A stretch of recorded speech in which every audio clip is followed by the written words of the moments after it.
Mas eu acho que, quando você está fazendo um modo novo, você tem que entender o que você está fazendo, pelo menos com uma certa profundidade. Para você, a minha função aqui é você ter performance, conseguir fazer QSOs difíceis, utilizando um conhecimento talvez mais apurado do modo. Pessoal, primeira coisa que eu queria falar sobre FT8, modo digital em geral, mas o FT8 ele é o hors concours, né? Que ele é um modo inclusivo. Modo inclusivo é aquele que trouxe gente que estava excluída. As pessoas passaram a ter possibilidade de fazer contatos a longa distância com estações mínimas, né?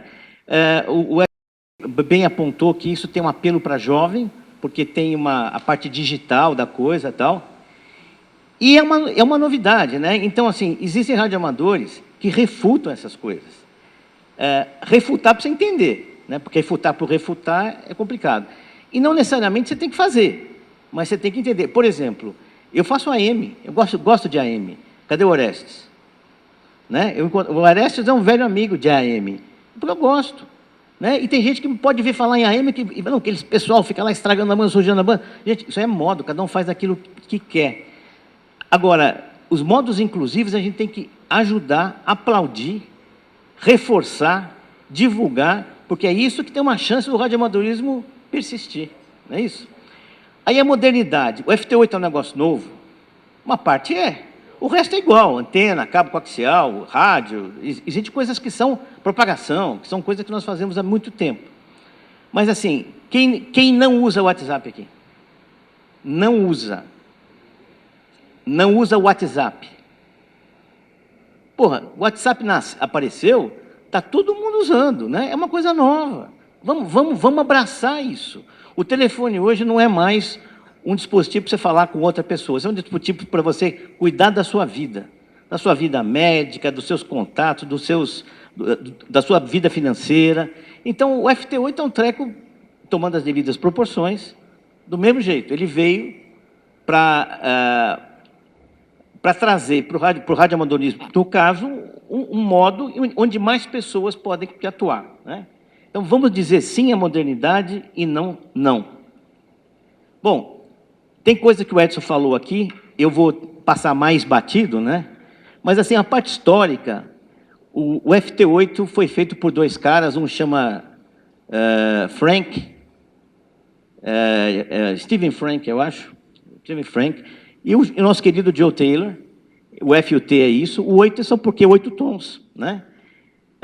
E ele é um derivado do JT65, no sentido que o JT65, introduzido mais ou menos em 2005, esse é o paper do Joe Taylor, que eu conheço, ele foi feito para contato via Lua, para sinais baixos. Só que o radioamador é complicado, ele catou o JT65 e começou a usar em HF, não sei o quê. E depois que ele começou a usar em HF, ele falou, mas é lento.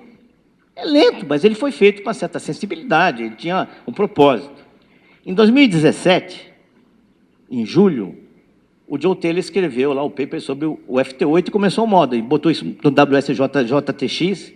Gente, eu não sei se no radioamadorismo, pessoal mais velho, se tem alguma coisa que cresceu tanto quanto o FT8. Não, mas você é mais velho que eu, pô. A gente já viu coisa acontecer no rádio de diversos jeitos. Isso aqui, passava 1 mês, 2 meses, 3 meses, a quantidade de gente, de contato, era uma coisa nunca visto, né? E o FT8 é novo, gente, é 2017. Não vai dizer que isso é uma coisa antiga, é um dia desse.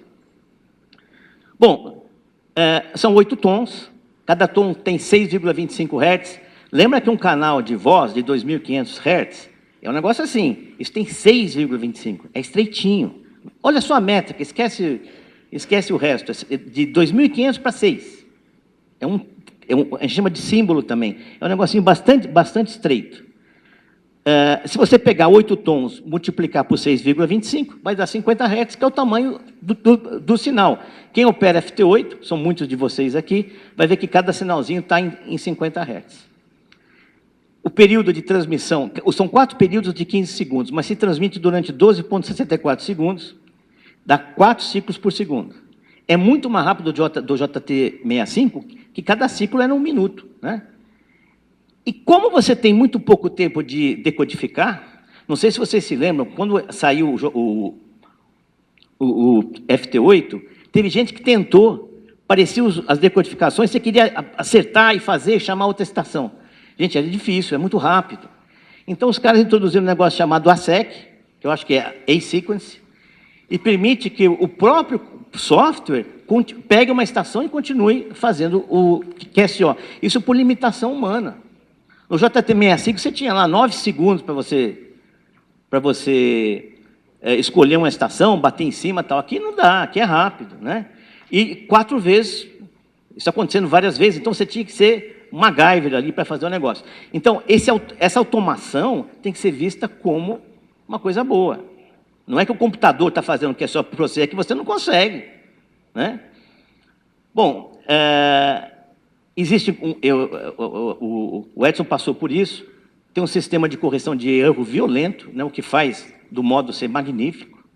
Necessita de sincronismo, ou seja, os dois lados, o transmissor e o receptor têm que estar sincronizados. Nós vamos mostrar aqui quando não está. São 77 bits de informação, 174 bits totais, incluindo a correção. Ou seja, o payload do negócio é muito baixo, né? Você tem condições de transmitir muito pouca coisa. O que dá 13 caracteres, que dá mais ou menos uma velocidade de 5 palavras por minuto. Em 13 caracteres, a ideia do pessoal que inventou isso era você fazer um QSO mínimo. Cabe pouca coisa. CQ, Y2XB, GG66. É isso que cabe ali. E mais uns caracterzinhos, que o prefixo do cara for um pouquinho maior ou não. E um QSO mínimo, o que é um QSO mínimo, gente? QSO mínimo é você mandar uma reportagem para o outro lado. Aqui no FT8 manda a localização através do grid, receber a reportagem, acabou o QSO. Aí as pessoas falam, porra, mas isso aí não é um QSO. Como não é um QSO? É um QSO. O QSO mínimo para mim está em tudo. Eu vou em CW, gosto muito de telegrafia. 599TU, já um abraço. Nem sei se o cara onde está exatamente, mas é assim que a gente faz. Então, QSO mínimo tem SSB, QSO mínimo tem CW, e tem aqui também. O QSO mínimo é válido. Você fez a troca de mensagem completamente válida. A frequência que nós usamos com mais frequência, fazer um trocadilho, é 50313. Tem frequências alternativas que a gente precisa ver. E os softwares mais usados, o WSJTX, o MSHV e JTDX. Eu não vejo muito diferente disso. E todos os softwares têm o motor do Joe Taylor. Quer dizer, a decodificação e codificação é feita pelo engine, que foi feito por esse grupo que o Edson faz parte. Bom, eu tenho um mito que o Edson já estragou o meu negócio. Mas é o seguinte, assim, o Edson é mais matemático, ele mostrou isso por um outro lado, eu quero mostrar pelo lado mais folclórico. As pessoas ligam para mim, né, a gente fala por aí, não, é um modo maravilhoso, a gente escuta sinal abaixo do ruído. Aí o camarada está lá escutando, está menos 10. Fala, porra, como é que está abaixo do ruído se você está escutando o negócio, né? Eu não conheço nada que fale abaixo do ruído. Abaixo do ruído, o sinal vira ruído. Então, o mito é que o FT8 decodifica abaixo do ruído. É só um mito, porque não é verdade 100%. É uma meia-verdade. Bom, na realidade, o que ocorre é que o sinal do menos 10 que vocês veem, menos 15, é um sinal que é medido de uma banda passante diferente da banda real. Ele é medido em 2.500 Hz. Ou seja, aquela potência que está naquele canalzinho de 6,25 Hz, é como se você distribuísse aquela potência num canal maior, em 2.500. Então, é um sinal bem mais baixo, com essa distribuição. A parte matemática é a mesma que o Edson mostrou. Então, se você tem um sinal chegando de menos 10, por exemplo, como eu coloquei no outro slide, a relação sinal-ruído no símbolo, no tonzinho, é mais 16 dB, ou seja, positivo. Tá? Aí, no paper do Joe Taylor, se vocês lerem lá, ele fala o seguinte, olha, um tipo de ruído tal, quando você tiver menos 21 dB, Lembra do FT8, menos 21? É um sinalzinho ruim, não é? Quando você está com menos 21, você tem 50% de probabilidade de decodificar o sinal. Bom, então se você pegar o menos 21, colocar na expressão aqui, vai dar mais 5. Ou seja, no limite da decodificação, menos 21, guarda que nós vamos falar desse menos 21, você ainda tem a relação sinal-ruído positiva de 5 dB. Então, a relação sinal-ruído é sempre positiva no canalzinho do símbolo. Ok? O SSB, tempo do Graham-Bell, fonia, voz. Para o cara entender uma voz, o sinal tem que estar em torno de 10 dB acima do ruído. Tem gente que tem ouvido bom, os contextistas aqui de SSB, talvez com sinais, com relação ao sinal-ruído menor, vê, mas em torno de 10 dB é a média do ser humano. Olha onde está o FT8. Olha a voz. Então, a diferença aqui são 31 dB. Ou seja, para você ter uma estação para fazer um contato em SSB e ter os 10 dB, você faria, teoricamente, o mesmo QSO com 31 dB a menos. Menos antena, menos potência, menos tudo. Tá? Então, ele é inclusivo porque ele trouxe esse pessoal que precisava disso aqui, precisar só disso. É uma estaçãozinha bem menor, né? E você tem uma relação, por exemplo, telegrafia. Se você usar a cabeça, o cérebro, para você ir preenchendo, por exemplo, pegou P, não peguei o Y, mas peguei 2, eu vou preenchendo. A relação sinal-ruído, para você fazer um QSO, seria de menos 15. Já é bem melhor do que o SSB. Porém, ainda o FT8 ganha. O FT8 ganha de CW, ganha de fonia. Veja onde está o JT65, que é mais sensível ainda, e nós vamos tentar falar hoje sobre o Q65, ó, menos 28. São modos muito sensíveis e que permitem você fazer QSOs com sinais muito baixos. Bom, outro mito, acontece muito. Me liga a pessoa e fala assim, olha, o meu vizinho está fazendo uns QSOs, não sei o quê, eu não escuto nada, não sei o quê. Primeira pergunta que eu faço, você tem ruído? Aí o meu colega fala, não. Como você não tem ruído? Não, não tem ruído. Aí o noise blank, o preamplificador está ligado? Não, então liga. Da S3, S2. Você tem ruído, pô? Em sinais baixos, gente, isso faz uma diferença cavalar. Cavalar. Eu vou mostrar isso em uma situação minha. Eu tenho uma situação onde eu estou S1 num lugar e S0 em outro. Bom, para isso eu tenho que mostrar o seguinte. Noise floor do rádio é o mínimo sinal que o rádio pode escutar. É a mínima potência, né? Você sabe que dBm é potência efetiva, né? 0 dBm é 1 miliwatt em 50 ohms, menos 131 dBm é um catatalzinho. É o sinal que vem pela antena, é bem baixo. Eu estou chutando menos 131 porque os noise floor dos rádios, depende do rádio, menos 135, menos 140, menos 118, o rádio é pior. O meu, o TS480, é nessas águas aí, menos 100 e 131. O que é isso? É o mínimo sinal que o meu rádio escuta. Eu vou chamar isso aí de S0. E o S1, olhando na tabelinha de escala S, é menos 121 dBm. Qual é a diferença? 10 dB. Ou seja, quando eu tenho um ruído de S1, eu estou piorando a minha situação em 10 dB. Alguém discorda? 10 dB. Como vocês? Não, mas eu estou dizendo o seguinte, isso aqui é em dBm. Isso aqui é em dBm.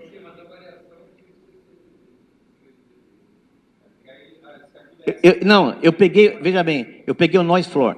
Eu estou chamando o noise floor de S0, mas é o noise floor, é o mínimo sinal, tá? E aí, esse S1 é que o meu ponteiro mede.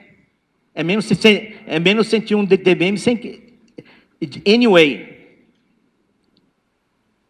Bom, outra coisa importante. Quando a gente está transmitindo para uma outra estação, O que pode melhorar a recepção do outro cara? Se as coisas da estação receptora são fixas, o cara tem lá o rádio dele e tal, o ruído dele, né? Ruído atmosférico, ruído térmico do rádio, ruído ambiental, lâmpada LED, fonte, não sei o quê. Ele está numa situação lá com certo ruído. Eu estou transmitindo para ele. O que dá para eu fazer é aumentar o S da relação sinal-ruído. O S é o sinal, o N é noise, que é ruído, o R é relação. Eu posso aumentar o sinal, saio de 10 watts, vou para 15, vou para 30 e tal, e melhoro o negócio do cara. É a única coisa que você pode fazer, aumentar o S. Numa situação em que a recepção do cara está fixa do outro lado. Importante esse conceito aí. Bom, isso aqui é uma situação real. Essa aqui é a estação da minha casa. Essa aqui é a estação da remota que eu tenho, que está a 35 quilômetros de distância da outra. Nessa estação remota aqui, eu estou perto do noise floor. Eu faço um ME lá, é uma situação de ruído muito baixo. Eu uso os mesmos equipamentos. Aqui eu uso um TS480, aqui também.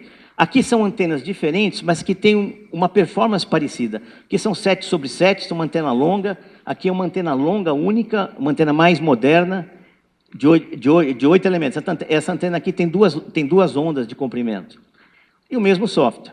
Tá?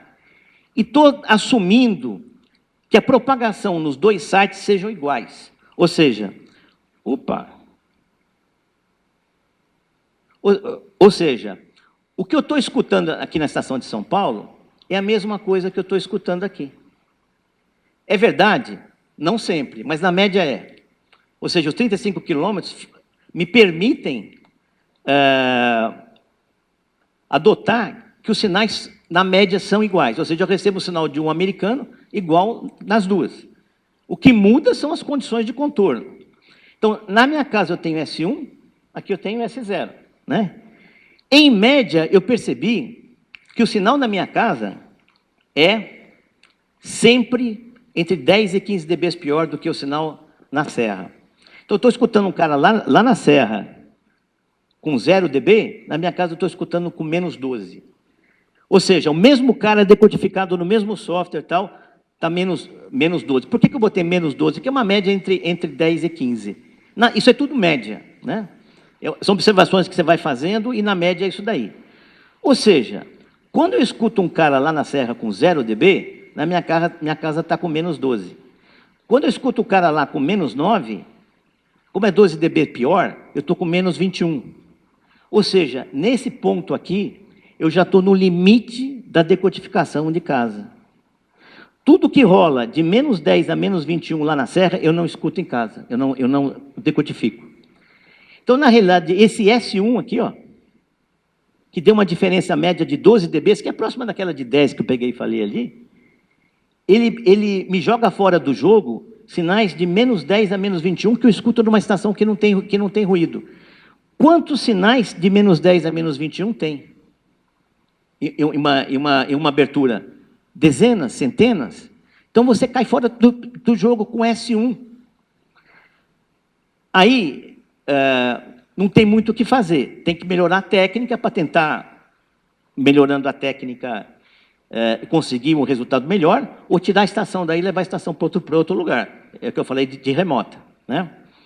Mas é um mito, porque o cara fala, S1 é baixo. Não, S1 não é baixo, isso é um ruidaço nessas condições. Se o sinal do cara é forte, legal. Ok? Bom, o que você faz para você... como é que você parametriza os equipamentos? Eu vou passar rápido aqui, senão meu tempo vai esgotar. Eu sempre uso o DEEP, que é... Todos os softwares, aqueles 3 lá, tem isso. Que é a decodificação mais profunda. Como contrapartida, o computador lento sofre aqui. Eu sempre ligo os 3-stage ou 2-pass decoding para o FT8, que melhora as decodificações quando o negócio fica embolado.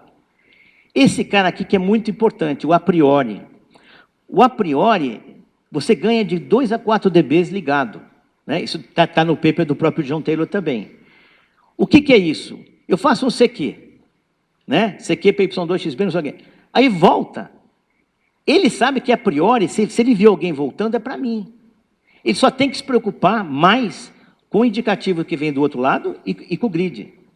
Então, o a priori é um chute bem dado, que a gente faz em telegrafia. Eu, quando estou em telegrafia, tem uma estação que eu quero escutar, se eu escuto um pedaço dessa estação, para mim, eu posso chegar à conclusão que é ela mesma, né? Então, isso aqui é um negócio importante. O que acontece com o a priori ligado, nessa tentativa de ele, a priori, entender que certas coisas são certas coisas, ele cria mais falso decode, aquelas decodificações que você não entende o que é, aquelas porcaria que aparece lá, né? Um prefixo estranho, um grid estranho e tal. Vamos falar isso aí depois. Eu sempre uso o CAT, dessa forma aqui. O meu rádio é analógico, que eu uso nas remotas. Eu sempre, na hora de transmitir, o meu QR fica no meio do canal, que é a parte mais plana do canal. O próprio software ajusta com o CAT a frequência para que você saia sempre transmitindo aonde o filtro é mais plano. Isso melhora intermodulação, aquele negócio de você estar no canto da banda e o sinal cai, você tem que aumentar a transmissão, aqui não acontece, porque você compensa com o CAT. Eu sugiro usar isso também. Ter certeza que a banda passante do receptor está pegando tudo que você quer, ter certeza que o software está decodificando tudo aquilo que você quer. O MSHV, você abre uma janela daquilo que você quer, daquilo que você quer que seja decodificado. Se você quer que todo o canal seja, a janela é grande. Se você quer que uma parte seja, a janela é menor. E ajustar o LC do rádio, né? Esse aqui é um paperzinho que a Kenwood tem, dá um pouquinho de LC, desliga o Speech Processor. Então, basicamente, as configurações seriam essas daqui. Bom, como é que eu faço para eu ser eficiente? Né? Existe um negócio chamado código de conduta, que existe antes de FT8, antes de tudo, existe antes de qualquer coisa, mesmo antes de ter de ser escrito. Que você tem que ter certas condutas que vai não só melhorar a sociabilidade com os outros usuários da banda, como também vai fazer você ser mais eficiente. Por exemplo, escute as coisas antes de sair chamando. Segundo, só chama quem você escuta. Isso é básico. Eu comecei no rádio com 14 anos, a primeira coisa que me falaram é isso. Escutou o cara? Tudo bem, chama. Terceira coisa, isso aqui é uma coisa mais nova. Não acredite no DX Cluster. Por que não acredita? Porque tem informação errada lá. O nego chuta a frequência errada, fala um monte de coisa. Ou seja, usa o DX Cluster com uma certa parcimônia. E lembre que o PSK Reporter é uma espécie de DX Cluster moderno, gráfico, né, onde você vê os pontinhos e tal. Aí tem cara que vê um pontinho aceso, acha que o cara está lá, acha que o cara está escutando a ele, acha que não sabe nem que período o cara está. Então não dá para usar o PSK Reporter como indicador para chamar alguém. O PSK Reporter é muito importante, é uma informação importante que tem que ser usada com cuidado. O que a gente vê acontecer também, que o PSK Reporter tem uma certa persistência. Às vezes, o cara que estava lá, ele já não está mais. Se eu colocar lá 1 hora, ele já foi embora, ele estava lá 1 hora atrás. Bom, isso aqui o Peter falou, eu vou falar de uma outra forma. Sempre usar as convenções, né? Quando a gente fala com a Europa, vai sempre ímpar. Porque se você for impar, você vai embolar a vida do cara lá, você vai disputar com a estação local lá. Então, nós ficamos em ímpar e os caras ficam em par. É uma convenção que a gente tem que usar sempre. Claro que pode aparecer um cara ao contrário. Aí você eventualmente muda, mas volta para cá, porque a convenção é essa. Pacífico é o contrário, a gente vai em par. É aquilo que o Peter falou, leste, oeste e tal, só que de uma forma simples. Então, para o Pacífico, Japão, Ásia, nós vamos em par e os caras vêm ímpar. Se você mudar isso, você perde as suas chances, porque você vai ser interferido pelos locais lá. América do Norte é complicado, eu vejo os dois, porque eles também trabalham estações de um lado e estações do outro. Em geral, eu vou em ímpar para lá. Né? E a frequência mais comum que nós temos é o 500-313, e tem uma alternativa. Quem já usou essa frequência alternativa aqui? Cadê o André? Você lembra uma vez que eu te telefonei, que tinha um país novo em 523? Minami Torishima estava aqui? Ou seja, os caras vão lá também, pô. Eu sei que a turma gosta de ficar onde está todo mundo, mas é saudável você, quando está muito cheio aqui, você vir para cá. Os europeus fazem muito isso, de usar essa frequência alternativa aqui. Bom, transmissão. Quem é que toma onde está transmitindo? Pouca gente toma, viu, gente? Eu vejo o cara transmitir sempre no mesmo lugar, ele não muda a frequência. O que acontece? Se o cara não faz isso, ele sai transmitindo, ele pode estar transmitindo em cima de alguém. Então, é importante o camarada olhar dentro da possibilidade, dentro daquilo que ele escuta, para não estar em cima de alguém, né? E variar. E tem a muvuca. A muvuca é o 1500. O 1500 está todo mundo lá. Não sei se vocês chegaram a perceber. Tem gente que nunca saiu de lá. Fica enfiado no 1500 o tempo inteiro. Tem até uma coisa histórica, né? Quando se fazia ME, todo mundo se enfiava em 1500. Faça schedule em ME, o cara manda ficar em 1500. Acho que o software já vai direto para 1500, mas o cara tem que pegar e mudar, né? Eu não fico em muvuca de jeito nenhum. Eu fico nas pontas, tal, porque na muvuca sempre tem gente demais. Opa. Falamos isso, vamos falar de novo. Em 50 MHz, o percurso do sinal não é óbvio. Skill path. Procure o cara. A gente aqui do Sul, nós falamos com o Japão e Pacífico, em geral aqui, ó. Nunca direto. Fazer Crazy Ivan, que quem assistiu a procura do Outubro Vermelho, de vez em quando o submarino virava ao contrário, para ver quem é que estava atrás dele. Então, de vez em quando, pare de transmitir e veja se tem alguém transmitido no seu período que te interessa, um DX e tal. Porque você transmitir sempre num período, você vai perder quem está transmitindo junto com você. Então, de vez em quando, para, escuta, é bem saudável, né? O Peter falou isso aqui, ó. Gente, isso aqui, desculpe, quem faz isso. Em 6 metros, isso não tem cabimento. Por que existe no software CQ Ásia, CQ DX, CQ não sei o quê? Quando você vai usar FT8 em 20 metros, às vezes você escuta todos os continentes ao mesmo tempo com S9. Todo mundo. Aí se eu botar CQ Ásia, tudo bem, o cara vai me decodificar de qualquer jeito.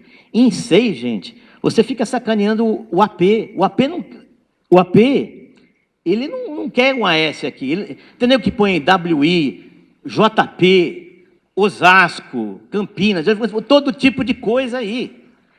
Quer dar um tiro no pé? É fazer isso. O que é tiro no pé? O decodificador do cara lá vai ter dificuldade de pegar você. Pô. Você vai perder aqueles 2, 4 dB lá. Não faça isso. E por que não tem motivo para você pegar e fazer? Porque você tem antena direcional boa. Aqui nós estamos usando antena de 6 metros em geral, boa. Antena de 4 elementos, 5 elementos, 6 elementos. Você está virado para um lugar que tem propagação, a chance de você chegar naquele local é grande. Diferente de HF que abre para tudo quanto é canto, né? Então, tire isso do seu cardápio. E se você não quiser receber, por exemplo, América do Sul, usa filtro do próprio software. Eu faço isso. Eu não quero receber a América do Sul, eu vou lá, falo que eu não quero receber a América do Sul e não entra a América do Sul. Na realidade, eu não estou... Eu falando para o cara não entrar, eu mesmo tiro o cara. Né? Eu acho que é mais razoável. Isso aqui é importante. O Edson falou disso, mas ele falou de um certo ângulo, eu vou falar para você de outro. Para mim, meu ouvido é isso aí, ó. E meu S-meter. Gente, eu não consigo ficar escutando todo mundo, aquela barulheira toda. Mas quando eu estou em cima de alguém, aqui, ó, eu quero ver o que está se passando ali. Como é que é o sinal? Tá ali? O sinal é distorcido, não é? Tem outro cara em cima. Tem cara que põe janela aqui em cima, tampa. Gente, não tampa. A decodificação, lá embaixo, na janela, é uma consequência do que passa aqui, ó. Né? Eu acho isso aqui mais importante. Se está tudo bem aqui, eu tenho uma chance de aparecer a decodificação perfeita embaixo. Se está uma balbúrdia aqui, é difícil, né? Então, ame isso aqui, ó. Bom, TP. O Peter falou, Edson falou, e eu tenho as minhas... Porque, para mim, tudo isso é uma convicção que você cria, pode estar até errada, né? O TP, ele alarga o sinal daquela forma que o Edson pegou e mostrou, e, na minha cabeça, aquilo é um multipercurso. Lá em cima, nas camadas de reflexão. Aí o sinal chega aqui cheio de fase, cada um numa fase, aparece do lado, aparece um negócio. O que eu faço? Tem razão, não decodifica, mas eu tenho um macete. Eu tenho usado, cadê o WS? Você usou um dia desse. Ele tinha um sinal de TP, ligou para mim, decodifica. Eu falei, abaixa a potência, diminui o seu ganho de RF. Você fez uma chamada, né? Depois. Por quê? Quando você diminui o ganho de RF, aquela porcaria que vem com o sinal mais baixo, some, te diminui. Quando eu abaixo a potência, ao contrário do que as pessoas fazem, o pessoal tuxa mais potência, porque o cara não está me ouvindo, mas você embola o cara lá. Então, eu vou 10 watts, 5 watts, eu vou baixando até que o meu sinal seja decodificável pelo outro lado.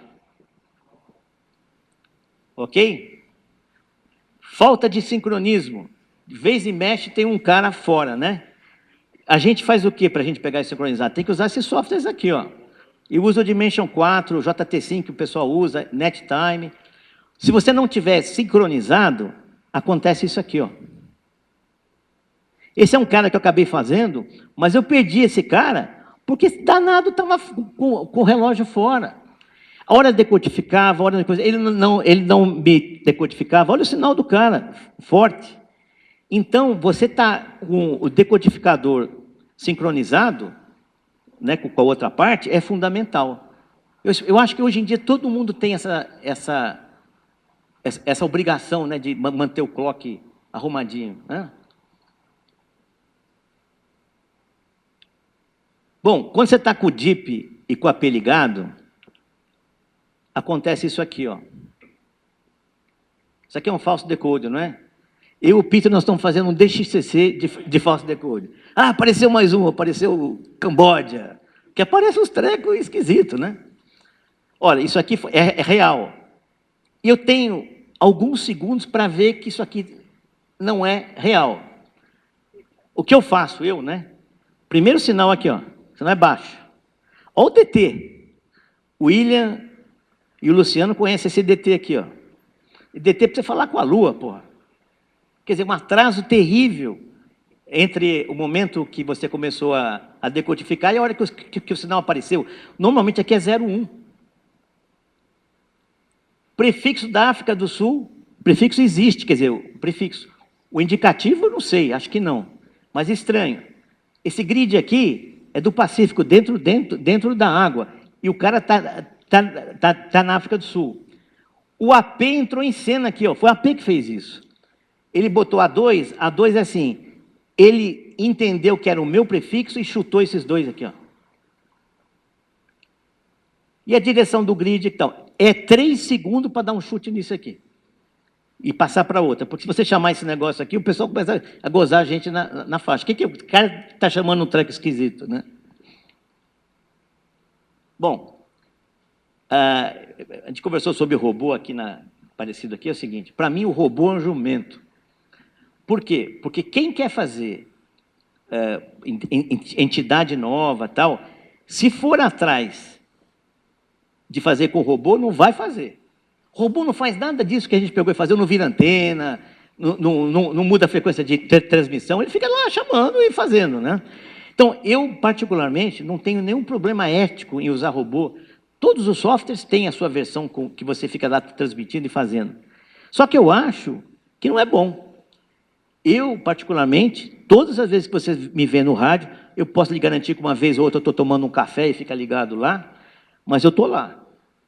Se eu não estiver lá, eu não tenho certeza que eu vou fazer as coisas que eu quero fazer. Então, eu gosto de estar, gosto de ver o waterfall, gosto de escutar um pouco para ver aquilo que tá entrando, e uso o robô com parcimônia quando eu uso. Uso muito pouco. Ok? FT8 acabou. Né? Vou falar de Q65. Por que eu escolhi o Q65? Q65 é um modo muito mais sensível do que é o FT8. Ele veio substituir o JT65, as pessoas passaram a utilizar, e ele tem um monte de submodo. Em 6 metros, a gente usa esse cara aqui, ó. Lá no paper do John Taylor, ele preconiza esse cara aqui, 60 segundos, né? Porque você tem 5 submodos com tempo de transmissão diferente. É um negócio bem flexível. A gente usa em 6 o A e 60. Ok? Que dá esse cara aqui, ó. Eu fiz contato terrestre, vários, que eu não conseguia fazer em FT8, inclusive com aqueles sul-africanos que o Peter mostrou aqui. Nós não conseguimos em FT8, nós fomos para Q65 que fizemos. Na Lua, para contato via Lua, a gente usa esse cara aqui também. É bem sensível. Bom, rapidamente, são 65 tons. Cada tom é um cabelésimo de 1,66 Hz. Né? Se você pegar e multiplicar, é um sinal bem maior, mais largo, 65 vezes 1,0, é um sinal de 108 Hz.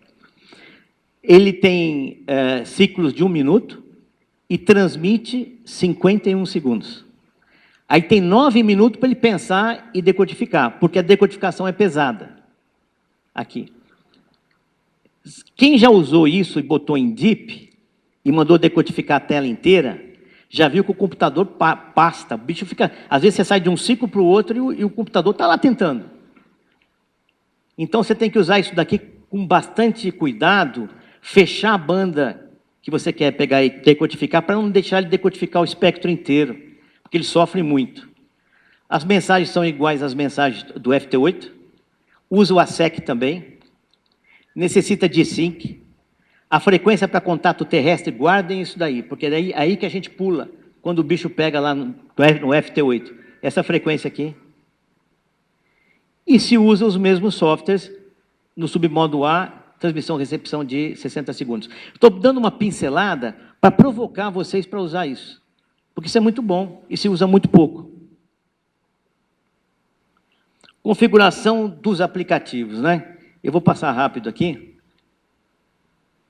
Esse FTOL aqui é justamente o que você quer que ele decodifique, a faixa, né? Se você deixar isso muito grande, a CPU pasta. Em geral, a gente, depois que pegou um sinal, a gente fecha ele. É uma técnica que vocês vão ter que ir entendendo para você fazer com que o computador consiga suportar o processamento. Eu tenho um i7, sei vocês aí, que sofrem pra caramba com isso aqui. Né? Quando tem 2, 3 sinais na banda, é complicado. E ele tem uma coisa bacana, ele tem DIP, tem AP e tem um track chamado Average, média. Meu, Average é um negócio sensacional. Eu já fiz com a Lua, que eu mal vi os traços, pô. Mas ele fazia Average, se o cara está transmitindo sempre a mesma coisa, um CQ, ele vai montando a mensagem, ele cata um ciclo, monta, pega outro ciclo, pega outro pedaço, tal. Passa uns 3, 4 ciclos, ele consegue entender o que era. Isso dá uma sensibilidade enorme, usando o Average.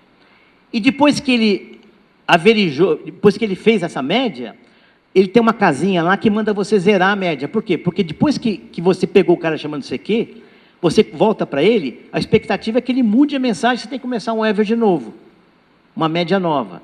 Então ele vai catando aquela nova mensagem, vai pegando fragmentos e tal, e ele cria a mensagem nova, né? Enfim, isso aqui é uma técnica também de colocar em single decode. Em single decode é o seguinte, ele decodifica um cara só um. Mas aí você vê um outro cara pintado ali na tela. O que você faz? Você clica em cima desse outro cara, ele faz a decodificação em DIP. Eu uso isso, eu faço esse tipo de coisa. Pode parecer grego, mas guarde esse slide e comecem a usar, que vocês vão entender isso aqui. Vale tudo o que nós falamos para o FT8. As regras éticas, as regras as técnicas de você fazer contatos procurando pelos percursos diferentes, as técnicas de você, enfim, como é que você monta o waterfall, tudo, vale tudo, não muda nada, muda o modo, né? E a maneira de você entender esse modo. Quem nunca viu um Q65 é isso aqui, ó. E ele tem aqui o sync, né? Que ele tem um tonzinho de sync aqui no começo. Bom, literatura foi a que eu li para fazer isso. Assim, eu sei que cada um gosta de ler uma coisa ou outra, mas tem muita coisa na internet que é bom ler para entender melhor o modo, para a gente conseguir tirar mais dele do que a gente tira normalmente. Olha o homem aí, ó. Ou seja, ele não é tão nerd assim. Ele faz CW e faz 6 metros.